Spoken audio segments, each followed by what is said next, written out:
An estimated 500,000 people in Gaza are facing famine.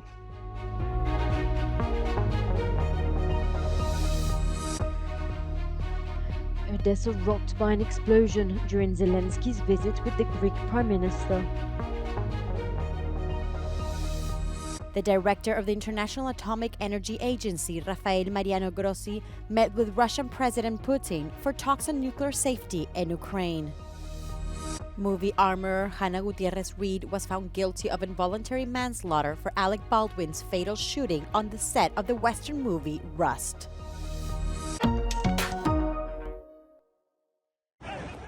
Hundreds of people chased after aid trucks on Wednesday on the outskirts of Gaza City as the UN warns of a looming famine in the territory.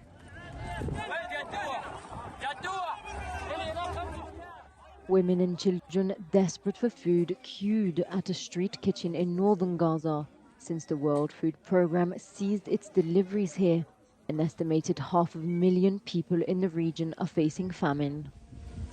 بنطبخ بطاطا كنا نطبخ رز فالرز انقطع يعني للأمان حاليا الشمال فيش فيه حبة رز لا رز ولا طحين ولا سكر ولا مية ولا دواء ولا في أي حاجة. In Israel, police were trying to dig up a rocket head which landed between houses in a northern Israeli kibbutz that didn't explode on Wednesday. Suddenly we heard the siren goes off, and in the same time, booms, great blow-ups in the sky. As a video filmed in Kiryat Shimona caught Israel's Iron Dome air defense system destroying several projectiles fired from Lebanon towards Israel. The EU's Crisis Commissioner visited a school in the West Bank run by the UN to try and regain funding after a number of countries withdrew support following Israeli allegations of its staff being involved in the October 7 attack. Volodymyr Zelensky and the Greek Prime Minister heard a blast today as they finished their tour of war-torn Odessa. Zelensky said the explosion caused an unknown number of dead and wounded. Russian officials made no immediate comment. Foreign leaders have made numerous trips to Ukraine, and they occasionally have had to take refuge in shelters when air raid sirens sound. Zelensky showed Mitsotakis around the destruction in Odessa, where in the most recent major Russian attack, 12 people, including 5 children, were killed when debris from a Russian drone hit an apartment block on March the 2nd. Mitsotakis said Odessa held a special place in Greek history, as it is the place where the Filiki Itaria organization was founded and fought for Greek independence from Ottoman rule in the 19th century.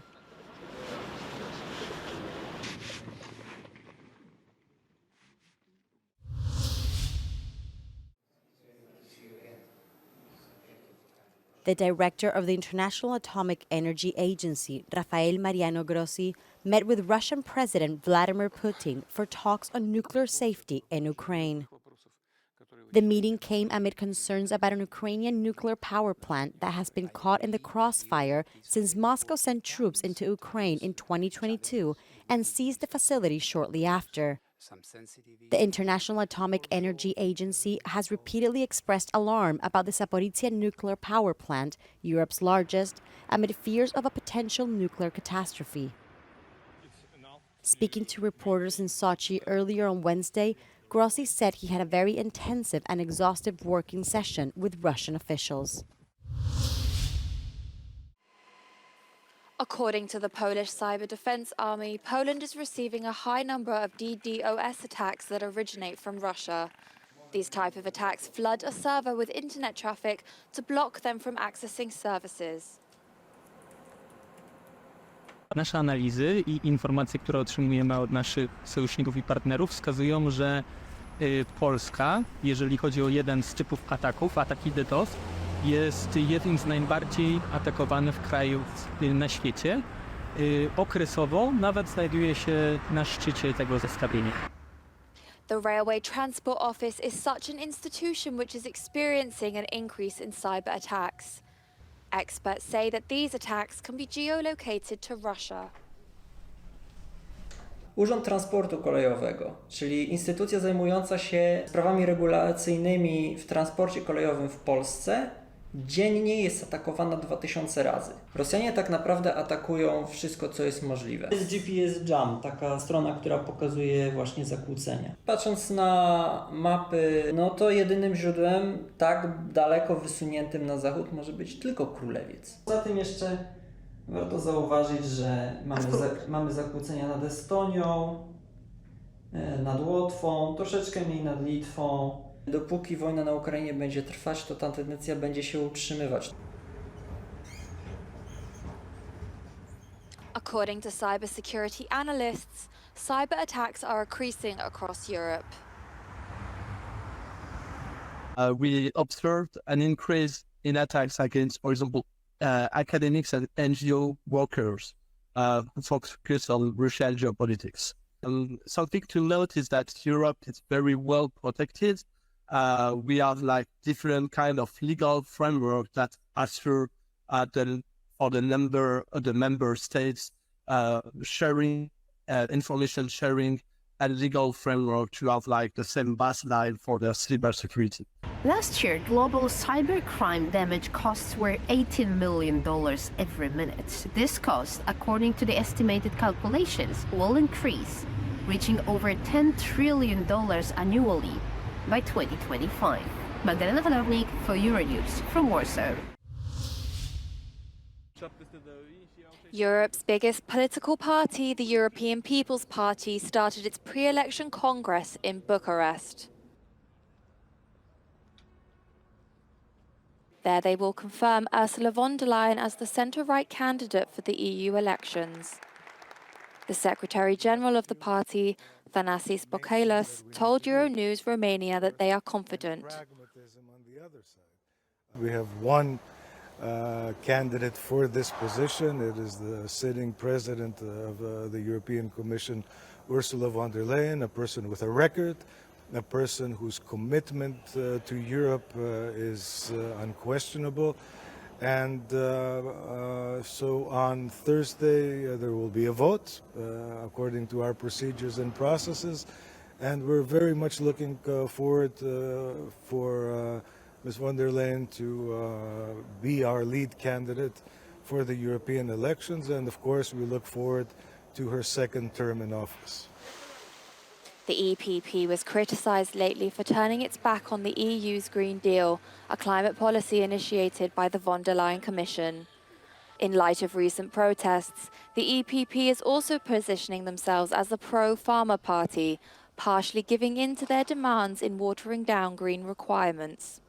You got to listen to people, and that's exactly what we're doing.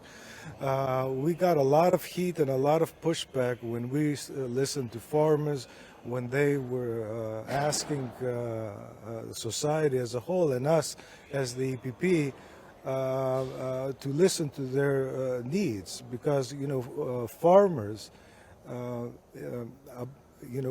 the custodians of the land. They care about the land. Despite her assured victory in the Congress, Ursula von der Leyen will face some internal opposition, mainly from French Republicans, who accuse her of embodying a technocratic drift and letting the European majority move to the left.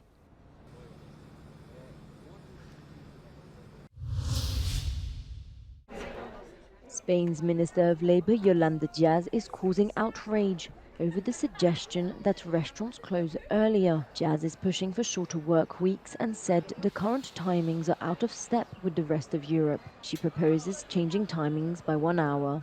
No es razonable que España sea un país en el que convoquemos a reuniones a las 8 de la tarde. No es razonable un país que tiene abiertos sus restaurantes a la 1 de la madrugada. Neither business owners nor hospitality workers support the move. Y ya recortamos los clientes, recortamos con la pandemia y recortamos el cierre. Solo nos vamos a dedicar a pagar impuestos y a recaudar cero. Yo que trabajo en la hostelería y que tengo familia, a mí me beneficia. Hay muchas veces que nos salva en la noche. Si cerramos antes ya nos mata. The president of the hoteliers also reject the earlier close of restaurants. highlighting that the hospitality industry in Spain is the envy of the world. Cuando uno alarga sus horarios genera más empleo, genera más plantilla, genera más negocio, genera más volumen salarial. Si es que todos son bondades. In Spain, the autonomous regions decide on their hours for bars and restaurants. For example, in Madrid, restaurants can open from 10 a.m. to 2 a.m. They can extend an additional half hour on Fridays, Saturdays, and the evening of holidays.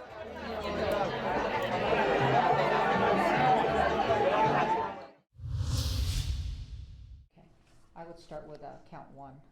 Okay. Both of them. Movie armorer Hannah Gutierrez Reed was found guilty of involuntary manslaughter for Alec Baldwin's fatal shooting on the set of the Western movie Rust. She was swiftly taken into custody as she awaits sentencing, facing up to 18 months in prison. The verdict against Gutierrez Reed is the latest blame for the death of cinematographer Halyna Hutchins in October 2021. Pretty much it was just that never did the safety checks. Never checked the rounds to pull them out, to look at them, shake them. I mean, if you'd have done that, this wouldn't have happened. Baldwin, the lead actor and co-producer of Rust, was pointing a gun at Hutchins during a rehearsal when the gun went off, killing her and wounding director Joel Souza. The actor is now being charged of involuntary manslaughter. His trial will start on July 9th. If convicted, he faces 18 months to 3 years in prison.